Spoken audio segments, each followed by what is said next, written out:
why do temper tantrums happen? What's the best way to get them to stop? And how should I react to my child when they're upset? These are all questions I get asked all the time as a general pediatrician, and so I'm going to talk about them here today. If you're new to the channel, my name is Dr. E. I'm a board certified pediatrician. I'm also a mom and a wife. I love making videos about pediatrics, my life as a physician in general. So if you're interested in any of that, I would love if you would subscribe to the channel. You can also give this video a thumbs up and send it to a friend who you think might find it helpful. All right, let's talk about temper tantrums. So I always start out the conversation with temper tantrums, making sure that parents know temper tantrums are developmentally normal. So this is something that's appropriate in normal development in a child. And so don't think it's anything that you're doing wrong or it's that your child, is doing something wrong as well. It's normal for these things to happen. Now, just because they're normal, it doesn't mean that it's something that's easy to deal with or something that can't be straining on you as a parent or on your relationship with your partner or your relationship with your child. So it can definitely cause a lot of tension and stress among parents and among children. So I don't want to just say that this is normal because even though it is, it doesn't make it any less frustrating or hard to deal with. Giving a little background about temper tantrums. Temper tantrums typically tend to start or be triggered by a child either having to do something that they don't want to do or not getting to do something that they want to do. So those are typically kind of the two areas that you'll see that kind of trigger a temper tantrum. And if you have children or toddlers, you probably know this as well. So those are usually how temper tantrums can start. Definitely it can be lots of different things besides that, but generally it's kind of those two concepts. So the one super important thing with temper tantrums and what can really decide if this temper tantrum is just going to be a few minutes, just a little blip in the day, and we're going to continue to have a great day besides that, or if it's going to absolutely derail the whole day, if everyone is just going to be in a horrible mood. Usually what determines this is controlling our own behaviors as the parent, which is not the easiest thing to do and is definitely challenging. And usually that is the most important part of a temper tantrum, is controlling your own emotions. A lot of times I like to use in clinic the analogy of just kind of looking at yourself from the outside and you're just this statue. So, whatever chaos may be ensuing kind of around you, you're just this statue. You are kind of emotionless almost. I've had some good reactions with some parents with that analogy, so I think it can be helpful. Really trying not to blow up at your child, definitely not having any loud yelling. Any type of reaction like that can escalate the problem. Yelling can escalate oppositional behavior, so it's really important to try to maintain your own emotions.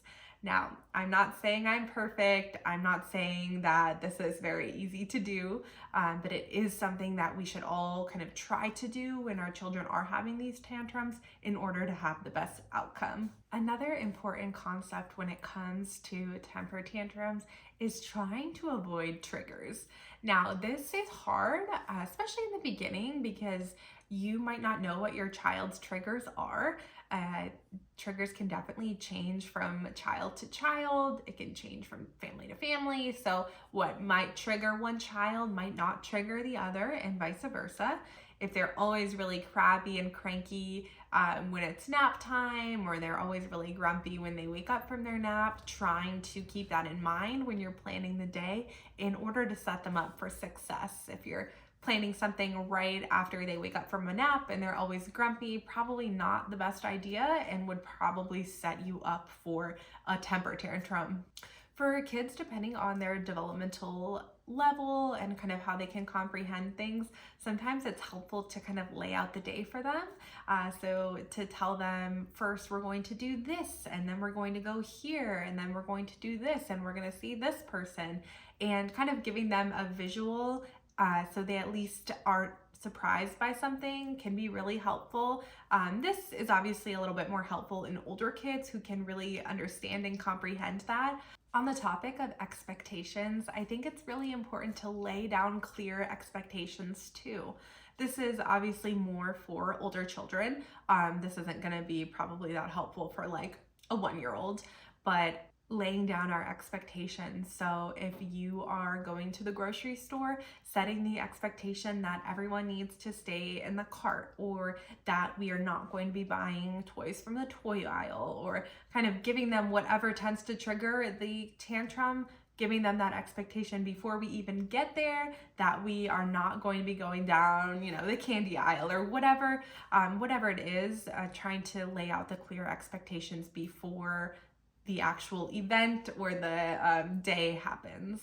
After setting those expectations, it's really important to praise good behavior too. So if you set down all of these expectations and you ask your child to stay right next to you at the grocery store, and you walk into the grocery store and they're staying right next to you, you can say, wow, you're doing a really good job listening and following the directions that we talked about. That's great. Thank you so much for listening. And praising them, thanking them for what they're doing can be really helpful for them to understand that you acknowledge their good behavior, and for giving them a little bit of praise for kind of following the directions and the expectations that you set. Now, if our child is having these big feelings, having this temper tantrum, what do we do? So I think it's really important, like I said, to stay calm. I usually implement a timeout system, and this is what I tell my families at work too. So implement a timeout system where your child would get a timeout for 1 minute for every year old they are. So a 4-year-old would get a 4-minute timeout. Your child should understand the reason for the timeout, and that should be told to them in a very short phrase. So that might be, you threw a toy at your sister. So very blunt, very short, you threw a toy at your sister, now you need to go to timeout. So that way we're not overloading them with information, we're not trying to really stress them out, we're just telling them why they're going to timeout, and we're sending them for 4 minutes. Typically I have it in the same room that we're still in.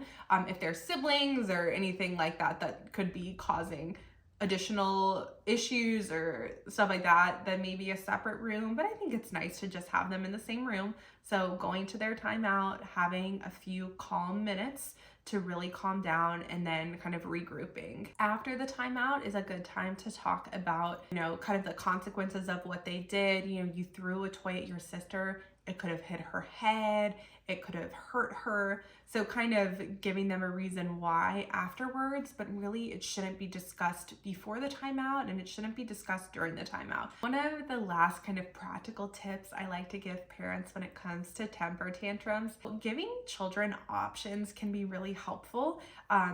One, it gives them a sense of control where they feel like they are really choosing. But also it doesn't really give them the opportunity to say no. I actually taught some lessons for a long time in college to children, and so this was something that I noticed really quickly. If I would say, do you want to go underwater? The kid would be like, no. And then it kind of gives you a second like, oh, where do I go from here? And I find that in clinic too. If I say, can I listen to your heart? And they say no, it's kind of like, oh, giving them kind of the response time to say no puts you in a little bit of a difficult position. So now I usually start, should I listen to your heart first or your lungs first? And that kind of gives them a sense of control, but also kind of lets them know, we're going to do the exam, we're going to listen to your heart and lungs, which one should we do first? And a lot of times they like that, or they'll ask me, where are my lungs? Or they'll be like, look at my eyes first. And if I need to look in ears, which one should I look in first? And they love picking. So I think it's really good to lay out options like that for kids. You know, do you want to wear the blue sweater or the pink sweater? And giving them a chance to, instead of saying like, do you want to go get dressed? And they say no, which could kind of escalate into a problem in itself, giving them the chance to kind of feel like they're involved in the decision, but also you're still getting done what you need to get done. So those are some of my practical tips for temper tantrums. Parenting is hard, even as a pediatrician. So I just want to reassure you to give yourself grace with these temper tantrums. They will pass, and it's not something that your child will deal with forever, but hang in there. We're all kind of trying to figure this out together, so don't feel like you're alone. Definitely comment down below if you have additional questions or recommendations for new videos, and I will see you in my next video. Bye!